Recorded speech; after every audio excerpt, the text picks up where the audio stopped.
Ce 19 mars 2022, une cinquantaine d'activistes écologistes arrêtent un train de céréales à Saint-Géran, ouvrent des wagons. Environ 150 tonnes de blé destinées à l'alimentation animale sont déversées sur les voies.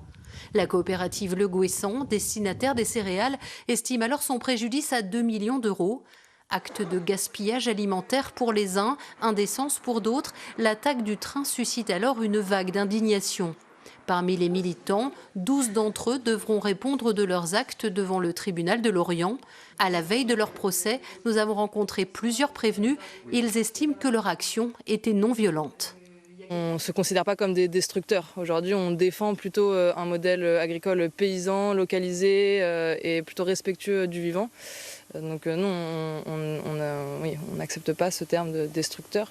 Et ensuite, le blé a été déversé sur les voies. C'était du blé à destination animale. Donc j'aimerais comprendre comment du blé qui touche le sol devient impropre à la consommation animale.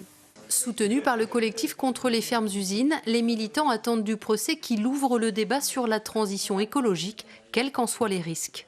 On ne s'engage pas sans réfléchir au préjudice. On n'arrête pas un train par plaisir.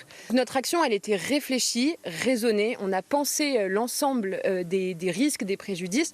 Et en fait, le préjudice en face de nous, il est énorme. Il y a des gens qui meurent, il y a des plages dans lesquelles on ne peut pas se baigner.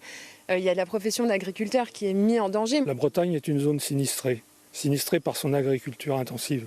Et donc à partir de là, c'est pas nous qui devrions être au banc des accusés, mais l'agro-industrie justement. Et c'est pour ça que depuis le départ, on dit que nous allons faire le procès de l'agro-industrie.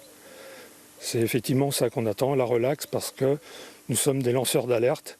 Face à eux, 13 parties civiles vont demander réparation. Il s'agit d'organisations du monde agricole, dont le syndicat FNSEA, de coopératives, mais aussi de la SNCF.